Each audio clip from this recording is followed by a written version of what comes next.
to the Joan Quinn Profiles. As an editor for Andy Warhol's Interview, the Los Angeles Herald Examiner, LA Style, and Detour magazines, Joan covered the social set, the Hollywood hotshots, the international art scene, the mysteries of food, the excitement of travel, and the fabulous world of fashion.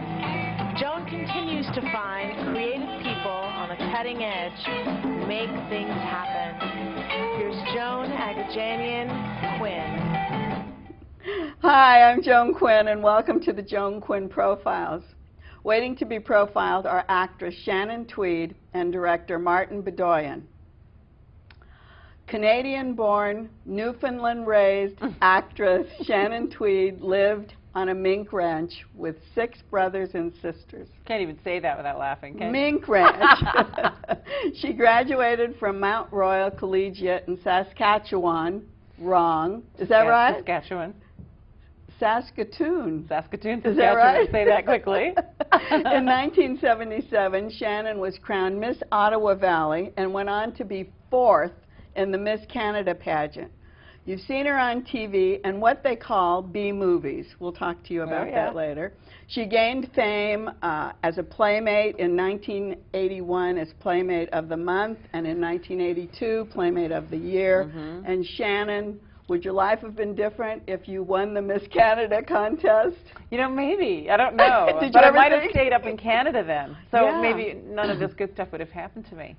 That would be interesting. No, because I might have been in Canada with 7 kids in a... Or you could have been the Queen of Canada. You know? Yeah, who knows? Now I'm in the old bunny home, so you know what you want. You knew you were talented because you won the Talent Award. There's a funny story behind that, and that the girl who I sang, not against, but we competed in the same pageant. One of the girls who was singing was Miss Niagara Falls, and I believe her name was Denise, and she turned out to be Vanity in Prince's band. Oh, she. Vanity And you beat and her. I whooped her. See? Yeah. But then I didn't go on to sing. What happened to your singing career? I never really wanted to do that. I mean, I really didn't know what I wanted to do, but I didn't want to do that. And so I used it as a talent for the competition, but then I didn't pursue it. But you ended up with a music person. Is that ridiculous, bizarre? isn't It it? is. Yeah. Gene Simmons for what, 23 years? And one that can't sing. Oh, he doesn't No, sing? I'm just kidding. He sings. Yeah, I'm believing you. can call it that. No. Is that, I mean, do you sing together? Well, you know, we're a pretty musical family, but I don't know that anyone's going to pursue it as a career except Gene. Yeah. Well, you didn't want to be a singer. You wanted to be an actress. You were in over 60 films. No, not yes, 60. 60. You Yeah, were on I think soap some of them operas. are renamed. Oh, is it? I did way more television, though. Did you? You did a lot of TV. I did a lot of TV. And you did the soap operas. I did Days of Our Lives. I did Falcon Crest and a show called Fly By Night for CBS. Was it hard to do that? No, I love that. Oh, I love that. I love sitcom. It's fun. I did Married with Children and Frasier, a lot of... But when you were doing daytime, was it hard? I like daytime. I like it because it's stable and you know where you're going to be and what you're going to be doing. But how do you learn your lines so fast? It's uncanny that I can't remember anyone's name, but I can remember 40 pages of dialogue. I don't know how it happened. It's just a type of thing I can remember. Some people are good with numbers and some are good with names, and I'm good with dialogue. As long as it's well written and makes sense, you can sort of... You remember it makes sense to you to say it, so it's easy to remember. We talked about B-movies. Yeah. Do they still make B-movies, or are they called independent movies? They are called independent movies. I mean, depending on who's in them and what the budget was. Yeah, you know, that's what I thought. So if you have a low budget, you get a bad rap. So if you can't So find any you money, you call it a B-movie. Is that it? And you acted with your sister Tracy. She did one of them. Maybe 2. Is she still in the business? She never really pursued it. Oh, no. she didn't? But you were like twins, weren't you, when you first came to Hollywood? You know what? She's 8 years my junior, so don't tell her that. No, I'm telling you. But it was very close, wasn't it? Yeah, yeah. We're still very tight. Yeah. And along the way, you wrote your autobiography. Just Kiss and Tell, Shannon Tweed. 2 years ago. Tell us about what's in there. All the juice. Oh, come on, a little bit more. All the juice is in there. It starts, you know, from where I was born, and when you were born in Newfoundland and went to school in Dildo. Is that the name of your town? That's a town. And you're raised on a mink ranch. you know, sort of had to happen that I'd become a playmate. Your So father? just that sort of fell into place. But you weren't wearing mink coats No, at it's that funny. time. During the time my father raised mink, it was a very good business, and then sort of the bottom fell out of it when the fake fur became a trend in the 60s and 70s. So they were struggling a little, but it was a mink ranch nonetheless. And then the book tells a story about how my father had a car accident, and my mom had to sort of take care of her 7 children by herself. So many and kids. so it's more like a heartwarming story about my mom as much as it is about me at the end. So being in that family, it did train you for something about being a mother. I know. I think if you're talking about your mom. Yeah. I mean, we all had to take care of each other at some point, and I was 3rd oldest. There were 4 younger than I was, so there was always someone in diapers or, you know, falling through the lake, falling through the ice, or getting lost, or up a tree and can't get down, you know. Did everyone come here? No. then? No, my sister followed me here about 6 months after I arrived at the Playboy Mansion. I stayed there, and but my family's still in Canada and scattered around the world. So how did that happen? How did you get to the Playboy Mansion? Well, after the Miss Canada pageant, I was still struggling model/waitress in Canada, and I heard that the Scouts were in town, and I asked my then modeling agent if she could get me a meeting with the photographer that was in town shooting for Playboy. Oh, you And, knew that Playboy was there. Yeah, Scouts so I for asked Playboy. her to do Oh, that, I see. and so she got me in to see him, and we hit it off. And his wife was there, and some of the makeup artists and set people, and they were having a makeshift sort of setup where they would test girls and then send the photo down to Hef to see if he wanted to pursue shooting any of them for the magazine. And he kept submitting my picture, and Hef kept saying no. Is that right? So it took me the 4 times to get in. But he was persistent. And believe it or not, I had to eat food because I was such a stick, you know, such a thin, tall. You mean as they were thing. taking your photographs? No, I mean I had to over time like Yeah. gain weight because it was too thin. So you won. There is such a thing, people. Or you won. You won. I won. I know. I got in, and then they shot my centerfold in Chicago, and after I was given a month. It was November of '81. I was invited to a party at the Playboy Mansion that they have a yearly. Oh, you were given a month. Given a month. Excuse So me. your You were published given date. the month. Your published date. Okay. And Miss then November. Miss November. I'm a little slow here. No, that's sorry. okay. And then I was invited to the annual Midsummer Night's Dream party at the Playboy Mansion. And after I met Hef, and he realized I could be maybe a good representative of his magazine, that he offered me the Playmate of the Year. Was that all in Chicago? No, that was You in. came back here. Came to LA for that party, Uh-huh. and so I said, you know, I'd love to do that, and it was a bigger cash award, and it enabled me to move. Were you taking So- acting lessons? I wasn't, and I still haven't. You still haven't? You've never No, taken acting I lessons? really should have, but but How'd you get cast in those roles? the first role I had was a movie called, it was a ski movie called Hot Dog, and it was shot by who's now a big director, Peter Markle, and David Naughton was in it. He was the American Werewolf in London, and you know, there's always sort of people who have done something or moved on to something bigger in all the movies that I've done. So because they're always the starting out movie for somebody, you know. But it was a starting out movie for you because you're doing Right. A&E's Family Jewels. I know. Now I am. But isn't that big? I know. No, well, yeah, I guess. And how do you do that? How do you do that? We're shooting a reality show. How do they follow you around all the time? Not all the time, which is the good news. They didn't come here. They didn't come here, but we did shoot this morning. Oh, so I see. I should have asked them to come here, Joan. No. But so 23 years with the same man. Yes, 24. 24, excuse me. It's okay. And you have 2 I'm kids. counting. We have 2 kids. They're not kids anymore, almost. Nick is 18 and Sophie's 15. So did you try to have their childhood be similar to your childhood? It's impossible. It's impossible not only because we have means, but because we live in a city like LA, and it's just, there's nothing natural about it. Really. You really have to make an effort to take them somewhere else. Was there any kind of thing like we talk about your book, Kiss and Tell, it becomes mainstream erotica. I mean, how does erotica become mainstream? My book is erotica? No, it's like we're talking about the way what you were. Oh, my mainstream my erotica for Playboy. My so-called erotica is pretty mild now. That's what Don't I mean. you think? Yeah. I mean, that was pretty conservative stuff. That's what but I was for asking. its time, it wasn't. For its time, it was forward thinking. But now, almost anything is. Some people walk around naked all the time. But it's not a really big deal anymore. That was breaking barriers at the time.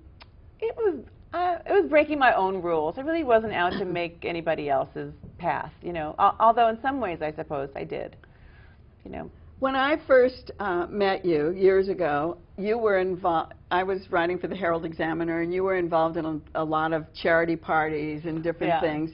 And you're still involved in giving back to the community. I lost track a little while because I was busy being a mom and all that entails. And now that I'm, you know, president of the PTA at our school, I know. it's no full How circle. Do those mothers, things come full circle. How do those mothers treat you? And I don't know necessarily that everyone knows your whole history, but we're of the philosophy that you are what you do now. And so what we're doing now is we're co-chairing, my daughter and I, a hike for breast cancer called Take a Hike, and it takes place on October 13th at the Paramount Ranch at 7:30 in the morning. And it's an actual hike. It's an actual hike. There are 3 levels of hike. You know, there's easy, medium, and hard. Do you? So anybody can come. Will you actually hike? I will. I hike all the time. Do you? And your we'll daughter? hike that day. They'll and my do daughter. that? And I thought it would be good to get her involved in charitable work early in her life. Just as you did. I mean, you were a teenager. Well, not quite a teenager. 20 pretty close. But when you started doing things, Yeah. and I think probably Hefner was responsible because he does a tremendous amount up there, and it was nice. Everything from trial lawyers for public justice to Cancer Society, and you know, it's great. Great experience. So, who's hiking with you?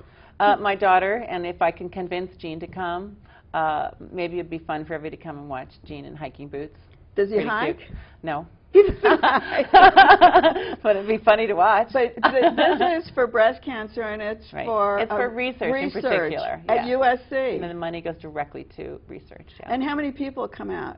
You know, I haven't done this particular one before, but I heard they had a pretty good turnout last time. Like hundreds of people? Hundreds. And so some will take the easy hike and the medium hike and fewer probably take the hard They can the all hard be way involved, up. and they pay to be involved. You can raise money online at takeahike.org, or you can come there. Come and give what you can. Oh, that's great. And then one other thing before we leave: what's in store for the Shannon Tweed saga? Gene Simmons saga. Well, if I had my way, I'd be adopting a lot of children right now, but I need help with that. And we're going to continue shooting our reality show on A&E, and it's on Sunday nights around 9 o'clock. Do you write? Do I write or ride? Write. Write, no. No? Did you ever? No. My son. That's it. He's huge. He's in Pitzer for creative writing. He just, is that right? Oh. He's a fabulous writer. Not musical? Not music. Well, I am musical, but I'm not pursuing any other careers at this point. Yeah. And your son, is he musical? He is. And my daughter is too. They're both. Yeah, she's going to record a song with her dad this year. Oh, yeah, bravo. Well, we'll have him back on. I know. Okay. Yeah. Thank you. My pleasure. Thanks, Shannon. Anytime. And don't go away. We'll be right back with director Martin Bedoian.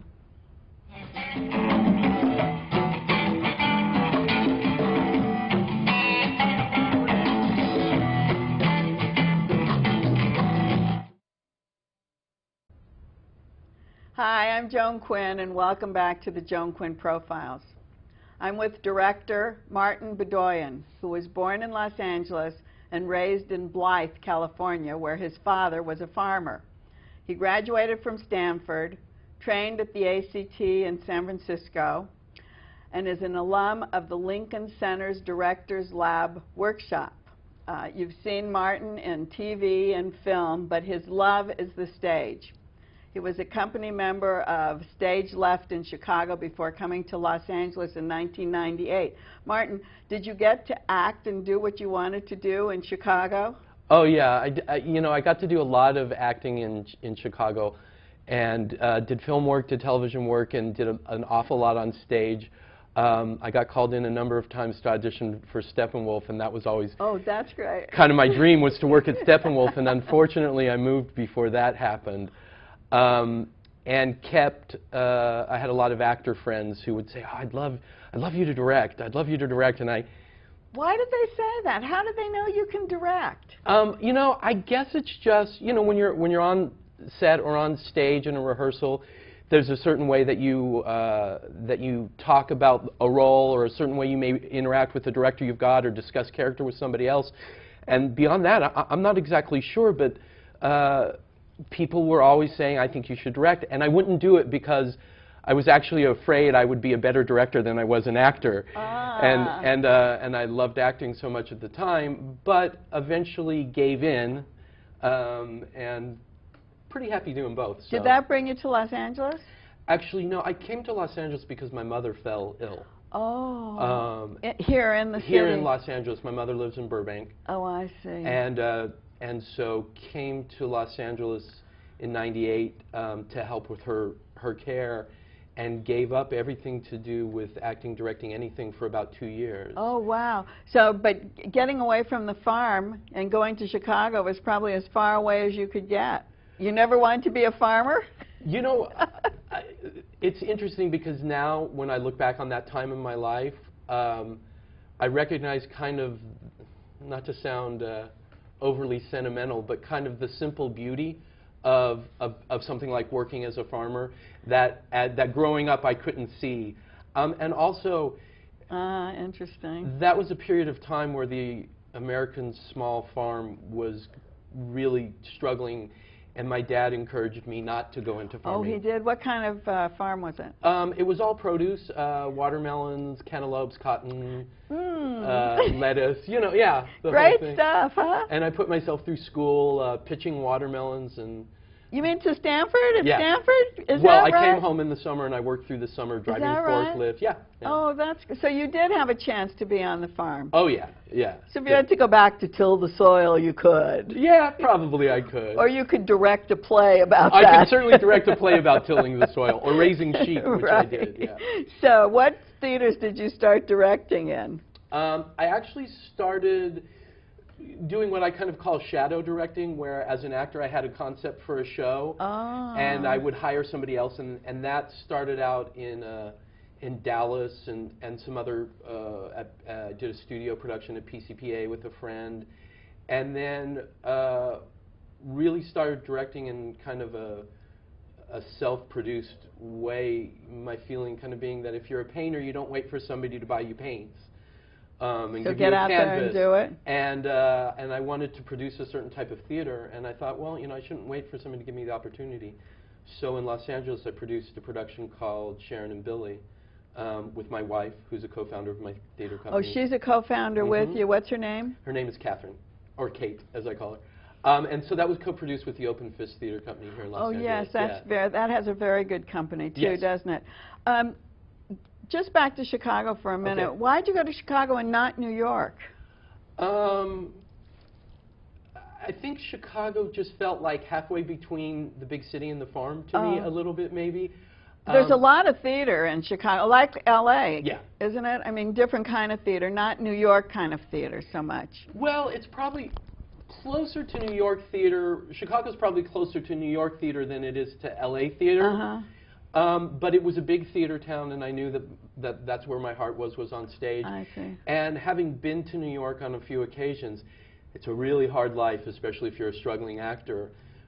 Rent, you know. So you were thinking of acting more than actually directing at that point. So at that point, yeah. Were you writing? Were you writing anything?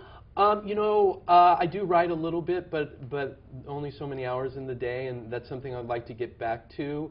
And I worked on some experimental pieces that were kind of self-developed. I did an interesting piece in Chicago called Just a Little Bit Harder about Janis Joplin. And it was 5 actors who all played Janis in one scene or another, men and women.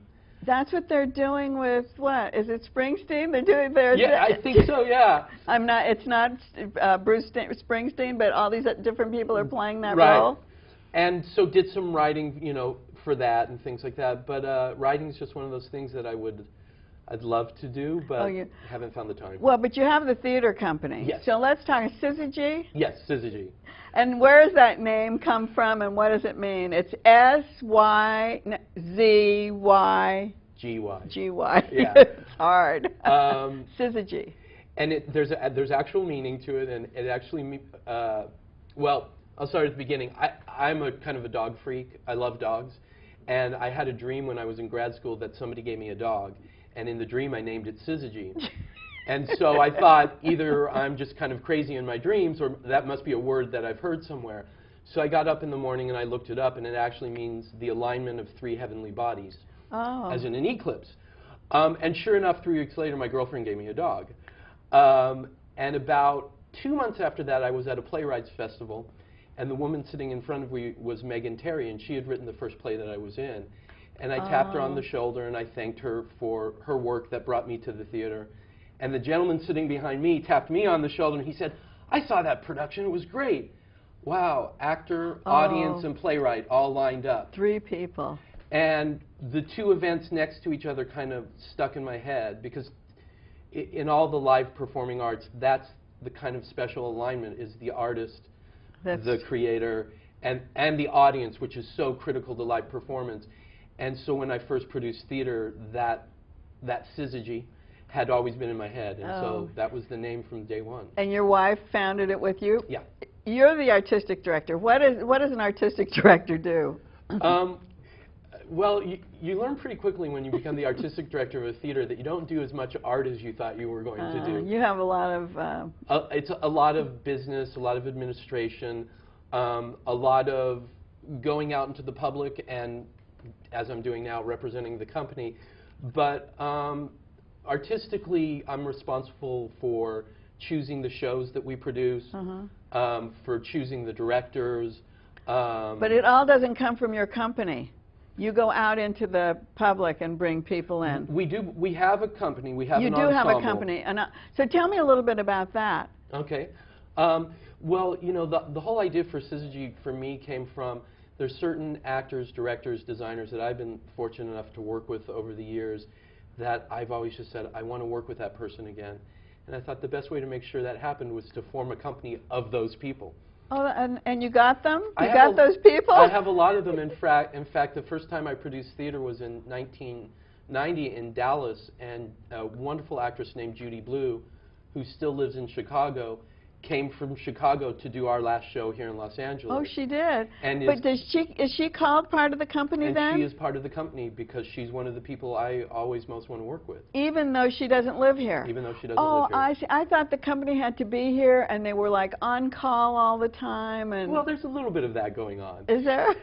And Judy, for example, is coming closing weekend of our current show to usher because she loves the company, you know, and she cares about the company. But at the same time, we also hold open auditions for all of our productions in Los Angeles. And so anyone can come? Absolutely. Do you always use a company person to do something? Are they always involved? We try to make sure that each production has at least 50% of the company Oh, that's involved. what I wondered. Yeah. In what way? Lights, scenery, acting? Well, we've been really lucky with technical and design work that almost all of the time our design work comes from within the ensemble. Yeah, so that's great, isn't it? Yeah. Because you're more aware of what's going on if they're building the set. Yeah. And we have great designers. I mean, one of our designers has won an Emmy for lighting. And oh, I see. so we have great designers. And then when it comes to actors, we try to make sure that half the cast comes from within our company. Oh, I see. And then other than that, we open it up to people from outside the company. So do you choose them, or do they audition to be in the company? You choose them. Well, I see you smiling. You choose them. They audition for our production. For the productions, And if you're cast in a production and you come and we sense that you're part of the family, yeah, that you are one of those people who I can see myself 20 years from now, I still want to work with you, then you'll get an invitation to join the company. Do you have your own theater?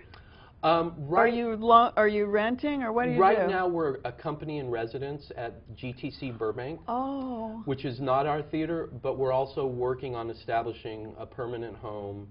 Right now, we're looking at Glendale, California, because they're losing one of their major professional theaters, is leaving Glendale. And so we'd like to kind of fill that void there. I see. Yeah. I see. Now, in your directing, do you have a particular style?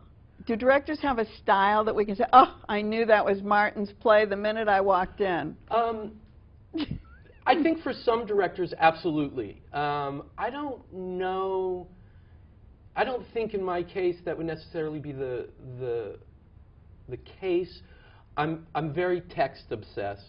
I try to strip my directing down to what's left is only what's there to serve the author's intent.